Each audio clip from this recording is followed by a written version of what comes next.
दिल्ली में विधानसभा चुनाव का बिगुल बज चुका है। सभी राजनीतिक दल जनता के बीच अपने अपने मुद्दे लेकर पहुंच चुके हैं। हर पार्टी चाहती है कि वो समाज के हर तबके को अपने पाले में जोड़ लें। महिलाओं, ऑटो वालों, पुजारी ग्रंथी और छात्रों के बाद अब दिल्ली के पूर्व सीएम अरविंद केजरीवाल ने जाट समाज को अपने पाले में लाने की बड़ी कोशिश की है। बता दें कि देश की राजधानी दिल्ली में जाट समाज की अच्छी खासी संख्या है। बाहरी दिल्ली की सीटों पर जाट वोटर्स अपना खासा प्रभाव रखते हैं। एक दौर में जाट मतों का बड़ा हिस्सा बीजेपी को मिलता रहा था। हालांकि पिछले चुनावों में कई सीटों पर इसमें बिखराव देखने को मिला। दिल्ली में जाट समुदाय के पास एक मजबूत सामाजिक और राजनीतिक नेटवर्क है। गुरुवार को अरविंद केजरीवाल ने दिल्ली के जाट समाज को केंद्र सरकार की ओबीसी लिस्ट में शामिल करने की मांग कर बीजेपी पर बड़ा हमला बोला है। केजरीवाल ने कहा कि पिछले 10 वर्षों में केंद्र की बीजेपी सरकार ने दिल्ली के जाट समुदाय से 4 बार ओबीसी आरक्षण का वादा किया, लेकिन उसे पूरा नहीं किया। दिल्ली के जाट समाज को भी केंद्र की ओबीसी सूची में शामिल किया जाए। इस मुद्दे पर मैंने प्रधानमंत्री जी को पत्र लिखकर उनसे अनुरोध किया है कि वो दिल्ली के जाट समाज को उनका हक दें। अगर प्रधानमंत्री और गृह मंत्री इस तरह से झूठ बोलेंगे तो फिर तो देश में कुछ बचेगा ही नहीं। फिर क्या बचेगा उसके बाद? किसके पास जाएं इसके बाद? अब ये बड़े मजे की बात है, जैसे मैंने बताया कि दिल्ली पुलिस में राजस्थान के जाट समाज को रिजर्वेशन मिलता है, दिल्ली के जाट समाज को नहीं मिलता। एनडीएमसी में, डीडीए में, सफदरजंग अस्पताल में, ऑल इंडिया मेडिकल में राजस्थान के जाट समाज को रिजर्वेशन मिलता है, दिल्ली के जाट समाज को नहीं मिलता। दिल्ली के अंदर दिल्ली वालों को रिजर्वेशन नहीं मिलता, बाहर वालों को मिलता। भाई ऐसा क्यों? तो मैंने कल प्रधानमंत्री जी को चिट्ठी लिखी है, उस चिट्ठी की कॉपी अभी आप सब लोगों को बांट दी जाएगी। मैंने प्रधानमंत्री जी को उनके वादे, उनके और अमित शाह जी के वादे याद दिलाए हैं। अरविंद केजरीवाल की इस घोषणा पर दिल्ली के पूर्व सीएम और दिग्गज जाट नेता रहे दिवंगत साहिब सिंह वर्मा के बेटे परवेश वर्मा ने पलटवार किया। परवेश वर्मा नई दिल्ली सीट से केजरीवाल के खिलाफ बीजेपी के निशान पर चुनाव मैदान में हैं। परवेश वर्मा ने केजरीवाल को याद दिलाया कि दिल्ली में पहला जाट सीएम बीजेपी ने बनाया था।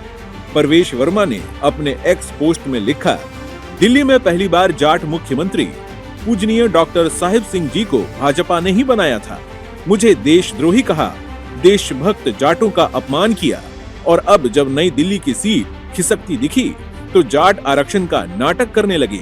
अरविंद केजरीवाल जी, जाट समाज आपकी सियासी चालों को बखूबी समझ चुका है। अब नई दिल्ली सीट छोड़कर भाग मत जाना। इस बार जाट के हत्थे चढ़ गए हो। पूरी नई दिल्ली की 36 बिरादरी आपकी जमानत जब्त कराने के लिए तैयार है। और हाँ, हर बार जाटों को आरक्षण भाजपा ने ही दिया। इतिहास के पन्ने उठाकर देख लो। भारी दिल्ली में जो 28 सीटें आती है 70 में से, सारी 28 की 28 सीटों में सारे देहात की, गांव की मीटिंग हुई। वहां पर यह तय हुआ कि अरविंद केजरीवाल को वोट हमें नहीं करना है। ये 28 की 28 सीटें इस बार भारतीय जनता पार्टी भारी बहुमत से जीतेगी, जो केवल दिल्ली देहात से आती है। पूरे दिल्ली में हमारी सरकार बनेगी। आज इन्होंने जाटों को याद किया। जाटों को इसलिए याद किया क्योंकि इन्होंने अगर जाटों के लिए कोई भी काम किया होता तो आज इनको चुनाव से ठीक 25 दिन पहले जाटों की याद नहीं आती। ऐसा नहीं है कि दिल्ली में केवल बीजेपी और आप ही जाट वोटर्स पर नजर बनाए हुए है। कांग्रेस पार्टी तो शुरू से ही जाट समाज को अपने खेमे का ही मानती रही है। दिल्ली में जाटों के गद्दावर नेता सज्जन कुमार ने सालों तक कांग्रेस का झंडा उठाए रखा। हरियाणा में तो कांग्रेस पार्टी ने सारा फोकस ही जाट समाज पर रखा था। पार्टी ने भूपेंद्र हुड्डा को चुनाव में आगे रखा। किसान आंदोलन और खिलाड़ियों के आंदोलन को चुनाव में भुनाने में भी कांग्रेस ने कोई कसर नहीं छोड़ी। लेकिन हरियाणा के नतीजों में वो बात नहीं दिखी जिसकी कांग्रेस को उम्मीद थी। इस वजह से अभी तक कांग्रेस ने जाटों को लेकर कोई बड़ी घोषणा या रैली नहीं की है। आपको बता दें कि दिल्ली में जाट समाज ओबीसी कैटेगरी में आता है, लेकिन केंद्र सरकार की जो ओबीसी लिस्ट है उसमें दिल्ली के जाट नहीं है। मतलब ये कि केंद्र सरकार की नौकरी में दिल्ली के जो जाट हैं वो ओबीसी कैटेगरी में आरक्षण नहीं ले सकते। वे केवल दिल्ली सरकार की नौकरी में ही ओबीसी के लिए रिजर्व सीटों पर आवेदन कर सकते हैं। बता दें कि दिल्ली में कई ऐसे महकमे हैं जो केंद्र सरकार के अंतर्गत आते हैं। ऐसे में दिल्ली में रहने वाले जाट उनमें आवेदन केवल जनरल कैटेगरी में कर सकते हैं। जैसे दिल्ली पुलिस, डीडीए, एमडीएमसी की भर्ती में जाट समाज जनरल पर ही आवेदन कर सकते हैं, लेकिन राजस्थान के जाट दिल्ली पुलिस में ओबीसी कैटेगरी में आवेदन कर सकते हैं, क्योंकि राजस्थान के जाट केंद्र की लिस्ट में ओबीसी में शामिल हैं। आपको ये समझना होगा कि राज्य की ओबीसी लिस्ट में होना और केंद्र की ओबीसी लिस्ट में होना दोनों अलग अलग बात है। कई जातियां हैं जो राज्यों में संबंधित कैटेगरी में होती हैं, लेकिन केंद्र की लिस्ट में वो उस कैटेगरी का हिस्सा नहीं होती हैं। चलिए हम आपको बताते हैं कि दिल्ली की राजनीति में कितना अहम है जाट वोट बैंक। साल 2013 में अंग्रेजी अखबार द हिंदू में छपे एक आर्टिकल के मुताबिक दिल्ली में जाट वोटर्स की संख्या लगभग 10% मानी जाती है। दिल्ली के कई ग्रामीण सीटों पर जाट वोटर्स निर्णायक भूमिका में होते हैं। राजधानी की 8 ऐसी विधानसभा सीटें हैं जो जाट बहुल हैं। इन सीटों पर हार और जीत जाट मतों से तय होता रहा है।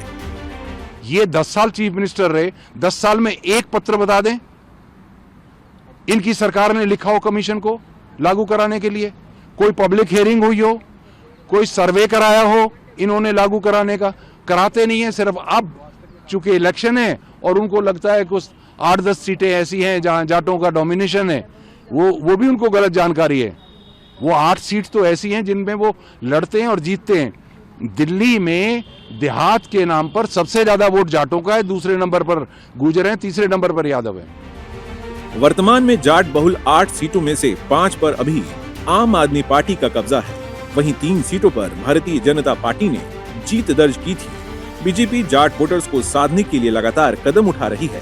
दिल्ली के चुनावों में बीजेपी को जाट वोटर्स का साथ भी मिलता रहा है। जाट समुदाय आमतौर पर एक संगठित वोट बैंक के रूप में काम करता है।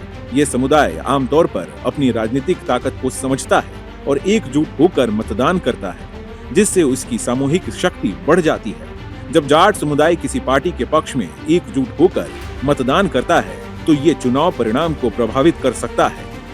दिल्ली के लगभग 60% गांव पर जाट वोटर्स का दबदबा देखने को मिलता है। दिल्ली के ग्रामीण इलाकों की सीटों पर जाट वोटर ही हार जीत तय करते रहे हैं। भारतीय जनता पार्टी की तरफ से नई दिल्ली सीट पर दिल्ली के मुख्यमंत्री रहे स्वर्गीय साहिब सिंह वर्मा के बेटे प्रवेश सिंह वर्मा को उम्मीदवार बनाया गया है। आम आदमी पार्टी के सबसे बड़े नेता के सामने जाट चेहरे को उतारकर बीजेपी ने बड़ा संदेश देने की कोशिश की है। पहली बात तो ये कि मैं 2007 से 2010 तक ओबीसी कमीशन का चेयरमैन था और ये जाटों वाला इशू उस समय हमारे कमीशन के सामने आया। पब्लिक हियरिंग के बगैर वो डिसाइड नहीं हो सकता, तो पब्लिक हियरिंग नेशनल कमीशन की हुई। उसमें मैं भी डैश पे था क्योंकि उसका प्रोटोकॉल ये है कि जहां भी नेशनल कमीशन जाएगा उस स्टेट का जो कमीशन का चेयरमैन है वो उनके साथ डैश शेयर करेगा पब्लिक हियरिंग का। तो उस पब्लिक हियरिंग में शुरू हुआ तो वहाँ कुछ आपसी में जो सामने वाले लोग थे उनमें कुछ आपस में तकरार हो गई और उसकी वजह से वो फैसला नहीं हो पाया। परंतु जिसकी जानकारी केजरीवाल को नहीं है, 2013 में हमारे जो कांग्रेस की अध्यक्ष थी सोनिया गांधी जी, उनके इनिशिएटिव पे केंद्र सरकार ने 4/4/2013 को नोटिफिकेशन किया कि दिल्ली में जो जाट हैं उनको नेशनल लिस्ट में रखा जाए। वो 5 तारीख को नोटिफिकेशन हो गया इलेक्शन का, सरकार ने लागू कर दिया।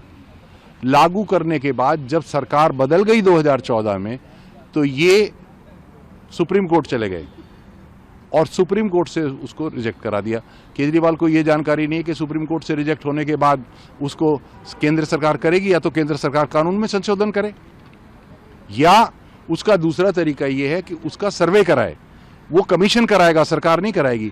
पहले कमीशन की रिकमेंडेशंस जो थी वो एडवाइजरी थी, अब जब से उसको कॉन्स्टिट्यूशन दर्जा दिया है अब उसकी रिकमेंडेशन बाइंडिंग है।